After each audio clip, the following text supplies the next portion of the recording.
A neighborhood tyrant's fall.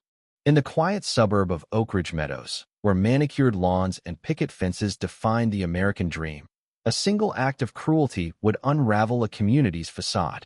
It was a crisp autumn morning when 16-year-old Emily Harper, blind since birth, walked with her golden retriever, Scout, toward the community mailbox.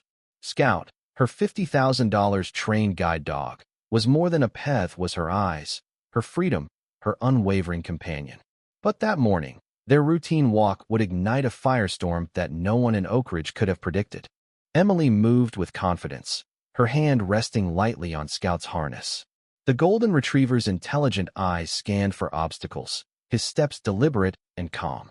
At 16, Emily had mastered navigating her world with Scout's help, a bond forged through years of trust.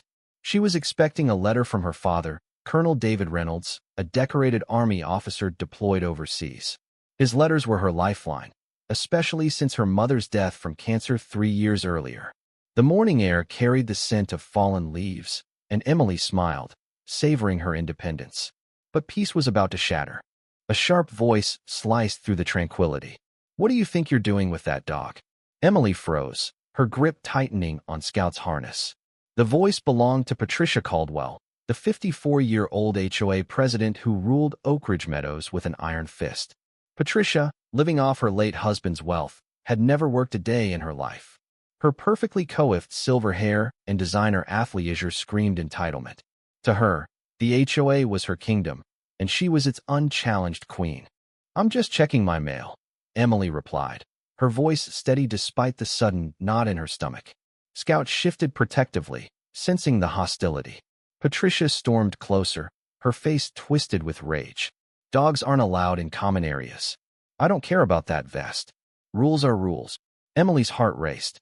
She'd faced ignorance before, but this was different, dangerous. "Ma'am, Scout is my guide dog. He's a service animal, protected by the Americans with Disabilities Act. He's allowed anywhere I go." Patricia's eyes narrowed. "I don't care about your laws. This is my community, and I say no dogs." Her voice rose to a screech, drawing curious neighbors to their windows. Emily tried to reason, her voice trembling. "Please, I'm just getting a letter from my dad. He's deployed with the Army. Scout helps me live independently." But Patricia was beyond reason. "I don't care if your father's the Pope. Get that beast out of here, or I'll call animal control and have you arrested for trespassing." Tears pricked Emily's sightless eyes. She whispered, "Scout, forward," hoping to escape. But Patricia blocked their path, forcing Scout to halt, a trained response to avoid collisions. "Move, or I'll make you," Patricia screamed, her face purple with fury. Neighbors like Mrs. Lynn and Mr. Alvarez emerged, drawn by the commotion. 8-year-old Katie Nguyen peered from her window, confused by the shouting. Then, in a moment that would haunt Oak Ridge forever, Patricia reached into her purse and pulled out a taser. She'd bought it online, convinced her perfect community was under constant threat. "I'll move your dog myself," she hissed. Emily's plea, "No, please," was cut off as Patricia pressed the taser to Scout's neck and fired. The crack of electricity tore through the air. Scout yelped, collapsing in convulsions as 50,000 volts surged through his gentle body. Emily dropped to her knees, screaming, "Scout! Oh God, please be okay." Scout lay trembling, blood and drool seeping from his mouth where he'd bitten his tongue. His service vest twisted, his once alert eyes glazed with pain. Emily cradled him, sobbing. Patricia stood over them, taser in hand, smug. "Maybe now you'll follow the rules." Mrs. Lynn rushed forward, horrified. "Patricia, that's a service dog. She's blind." Patricia scoffed. "Rules are rules. No dogs." Mr. Alvarez, shaking with anger, dialed 911. "You're a monster," he muttered. As neighbors gathered, the mood shifted from shock to outrage. Katie's innocent question to her mother, "Why did the mean lady hurt the doggy?" hung like an accusation. Patricia, sensing the tide turning, doubled down. "This is my community. I'm protecting it from threats like her and that aggressive animal." Emily sobbed. "Scout's never hurt anyone. He just helps me live." 7 minutes later, sirens wailed as paramedics and police arrived, followed by a sleek black sedan. Out stepped Colonel David Reynolds in full dress blues, his chest heavy with medals earned over 25 years of service. He'd been in a Pentagon briefing when a neighbor's call alerted him. Within minutes, he'd pulled every string in his military network. His eyes burned with controlled fury as he knelt beside Emily and Scout. "I'm here, sweetheart," he whispered. "Daddy's here." Officer Laura Bennett, a seasoned cop, ordered Patricia to drop the taser. "It's personal protection." Patricia snapped, but complied. Paramedic Tom Hayes, a dog lover, examined Scout with care. "He needs a vet hospital now." The shock could have damaged his heart. Colonel Reynolds' voice was steel. "Get him the best care. Money's no object." Mrs. Lynn offered to drive, but Officer Bennett interjected. "This is a crime scene. You're under arrest," she told Patricia, listing charges: animal cruelty, assault, and ADA violations. Patricia's jaw dropped. "You can't arrest me.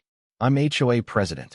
But handcuffs clicked shut as Mr. Alvarez's live stream of the incident went viral. Comments flooded in. "This is sickening. How could anyone hurt a guide dog?" The video racked up millions of views, sparking global outrage. Justice for Scout trended worldwide. At the vet hospital, Dr. Rachel Park treated Scout, cautiously optimistic. "He's strong, but the shock caused neurological effects. With care, he should recover." Emily stayed by Scout's side, reading Braille stories and singing lullabies. Nurses, hardened by years in veterinary care, teared up at their bond. "She talks to him like he understands," one whispered.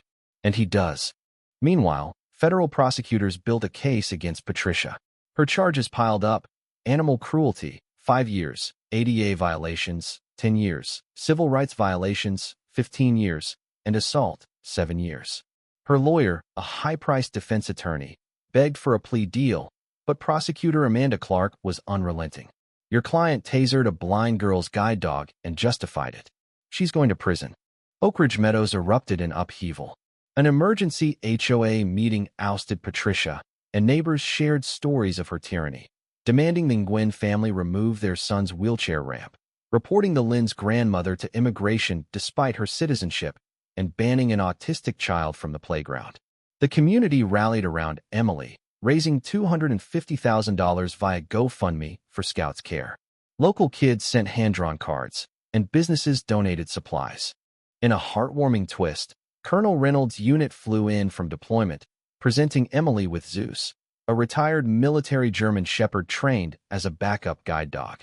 Emily, overwhelmed, hugged Zeus as Scout, recovering at home, wagged his tail. "You're part of our family," the colonel told her.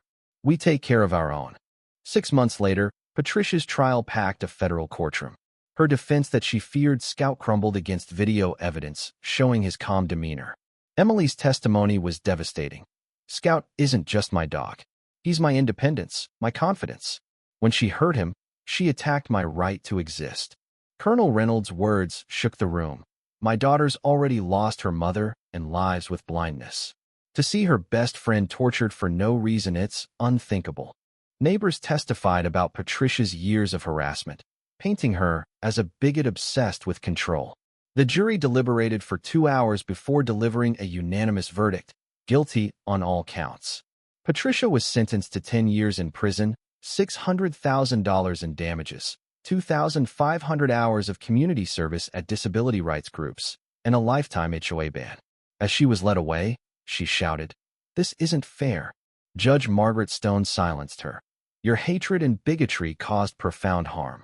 This sentence ensures such acts are never tolerated." Outside, Emily, now 18 and headed to Yale Law School to study disability rights, stood with Scout, fully recovered, and Colonel Reynolds. "Today's justice is for every person with a disability," the colonel said. Emily added, "Scout and I prove we can thrive when given dignity. Thank you all for your support." A year later, Oak Ridge Meadows was unrecognizable.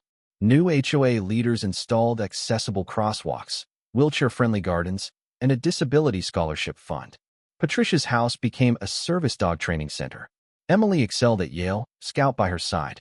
Zeus brought joy as a therapy dog for hospitalized kids. Colonel Reynolds, retired, worked to improve veteran disability services. The Reynolds versus Caldwell case became a legal landmark, strengthening service animal protections. For Emily, true victory was walking with Scout, knowing their bond was sacred, protected by law and community. Scout, the best boy, wagged his tail, his spirit unbroken, proving love triumphs over hate. What do you think about this story? Have you ever witnessed injustice or cruelty in your community? Share your thoughts in the comments. Should violence like this face harsher penalties, or is redemption possible? Let's discuss.